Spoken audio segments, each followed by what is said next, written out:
Beyond 2040 and welcome to another edition of the Jazz Albums Review Series. And today I'm going to be taking a look at a brand new 2026 release from legendary jazz rock band Soft Machine. And this is their newest recording for Moon June Records, 13.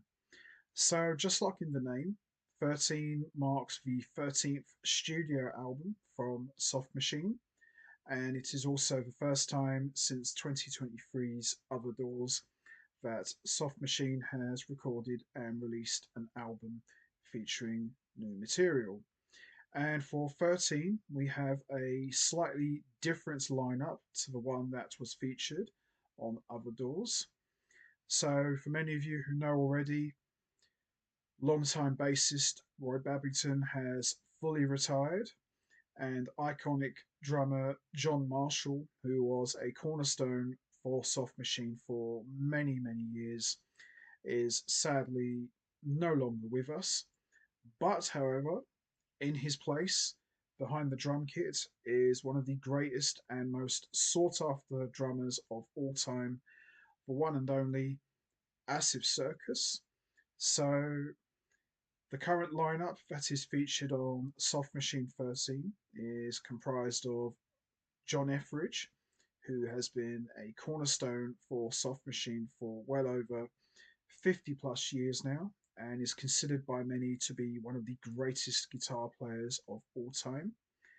Theo Travis, who has been a Soft Machine member for exactly 20 years now and is considered by many to be one of the greatest sax players of all time and is a very versatile musician who can play a number of instruments such as tenor sax, soprano sax, flutes, electric piano, keyboards, electronics, clarinets, you name it.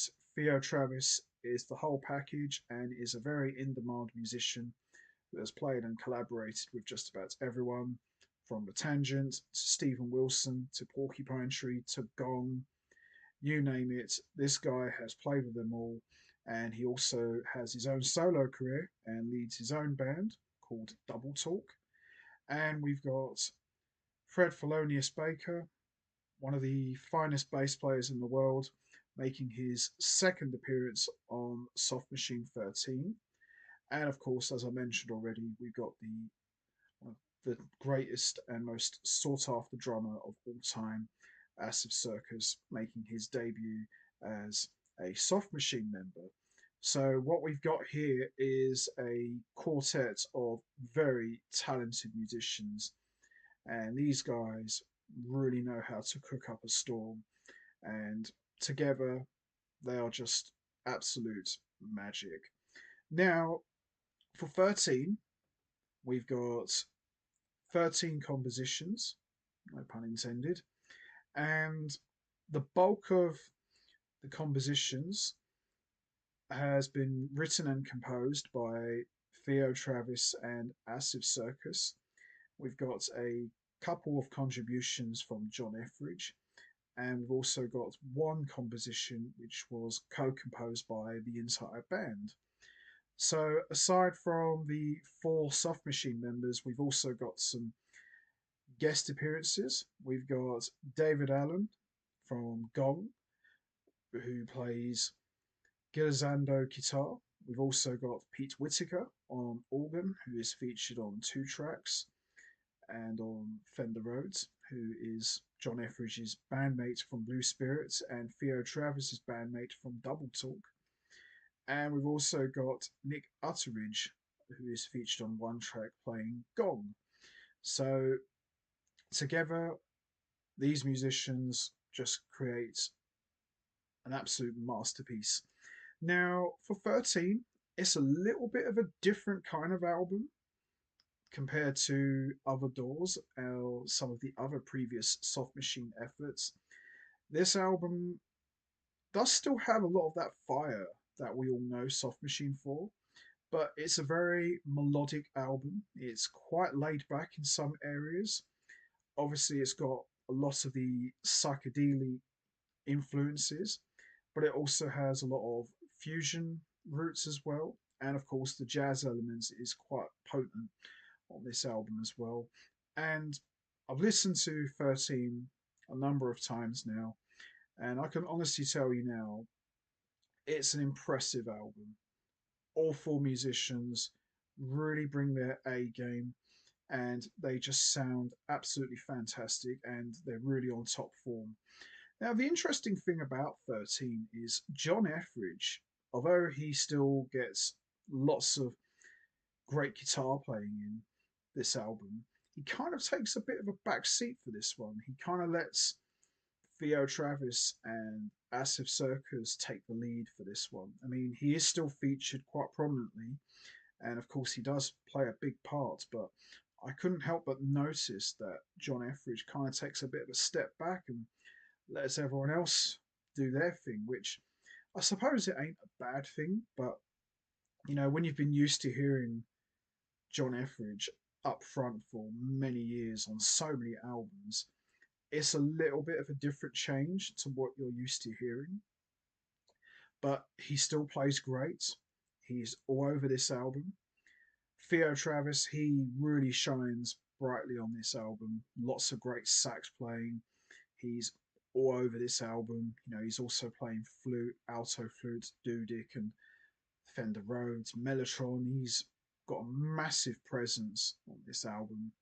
And Fred Thelonious Baker is just rock solid and brings a bit of a dirty fuzz with his fretless bass work. And Asaf Sirkus, he's playing drums, he's playing percussion, he's even featured on one track playing piano. He's got a huge presence as well. So, Travis and Sirkus, they play quite a big dominant part in the music. And compositionally, it's fantastic. The songs are well executed, well played. The production is incredible. And for my money, in my honest opinion, Soft Machine have never sounded better. They are just on top form and just bring so much energy into the music. So let's have a quick look, shall we? So there is the current incarnation of Soft Machine, and we've got some sleeve notes from Sid Smith. Just a really good, strong album. Probably one of their strongest efforts to date. A little bit of a different album compared to some of their previous albums. The ferocity isn't as strong as some of their previous albums, but there's still a lot of fire in their playing. So we've got the kickoff track, Lemon Poem Song, which is just absolutely amazing. And then we got Open Road, which is fantastic. Then we got 7 Hours, which is excellent. Waltz for Robert, which is dedicated to Soft Machine founder Robert Wyatt, just absolutely incredible. And then we got the longest track of the entire album called The Longest Night, which is just absolutely incredible.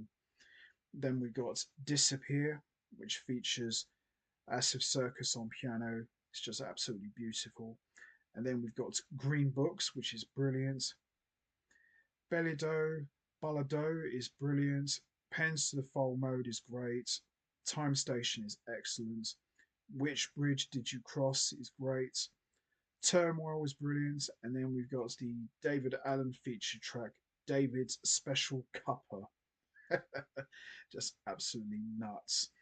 But some of these songs, I heard Soft Machine play them live quite a few years before this album was even made. So it's nice to hear certain tracks are featured on this album and get a nice full studio workout. And, you know, compositionally, it's very strong, very well executed, and some memorable tracks. And I've got a feeling that certain tracks on 13 are going to end up being classics for Soft Machine because there are some really good songs on this album. So the standout tracks for me are Lemon Poem Song, Open Road, Waltz for Robert, The Longest Nights, which is probably my favourite track of the entire album. It's really good. Green Books is excellent. Disappear is great. Time Station is great. Which Bridge Did You Cross? Turmoil is great, and David's Special Cuppa. But top to bottom, 13 is absolutely brilliant.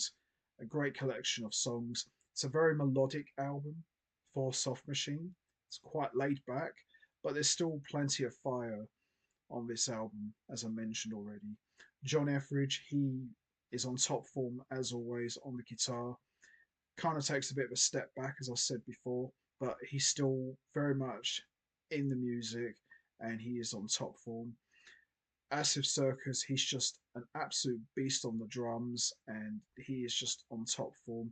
And Theo Travis, he's just got a humongous presence. He's all over this album playing keyboards, pianos, saxes, flutes, duduk, you name it. This guy's playing everything, including the kitchen sink. And Fred Thelonious Baker, he's just an amazing bass player. And I love how him and Asaf Sirkus work together as a rhythm section. They're just really locked in. They sound really tight and muscular. They are, for my money, worthy successors of the iconic rhythm section of Roy Babbington and John Marshall. But they don't try to copy what those two legends did. They bring their own voice to the music and they are just fantastic as a rhythm section. And right now, as far as I'm concerned, Soft Machine can do no wrong and they're on a real high at the moment. Probably the biggest high they have had in quite a long time. They are just on top of their game. And I would probably go as far as to say, since their reformation many years ago as Softworks to Soft Machine Legacy to Soft Machine, they have put out some of their best music ever of recent years. And as far as this album is concerned, it's definitely right up there at the top. It's really good and a very strong contender for album of the year. Certainly going to be one of my top favorites for 2026 as far as I'm concerned. It's just unbelievable stuff. So there you have it. Soft Machine 13, a very strong contender for album of the year and one of the best for 2026. And this album really showcases Soft Machine at the top of their game. They have never ever sounded better than they do here. So there you have it. Soft Machine 13, a tremendous album from a band that is showing no signs whatsoever of slowing down, and they're just getting better and better. Absolutely love it. So that's going to be it from me. I'm going to wrap this up now. What's your thoughts on Soft Machine 13? Did you enjoy it? Where do you put it with Soft Machine albums? Do you put it as one of their best? And what's your favourite track from Soft Machine 13? Is it Lemon Poem Song, Open Road, 7 Hours, Waltz for Roberts, The Longest Night, Disappear, Green Books, Belly Dough, Ballado, Pens to the Foal Mode, Time Station, Which Bridge Did You Come, Turmoil, or David's Special Cuppa? There's no right or wrong answer. We all have our favourite tracks. You know what to do, guys. Hit the like button, hit the subscribe button, leave your thoughts and comments down below. And I will see all of you next time for another edition of the Jazz Albums Review Series. So until next time, take care, everybody, and stay safe. And once again, as always, much appreciated. Thanks for listening.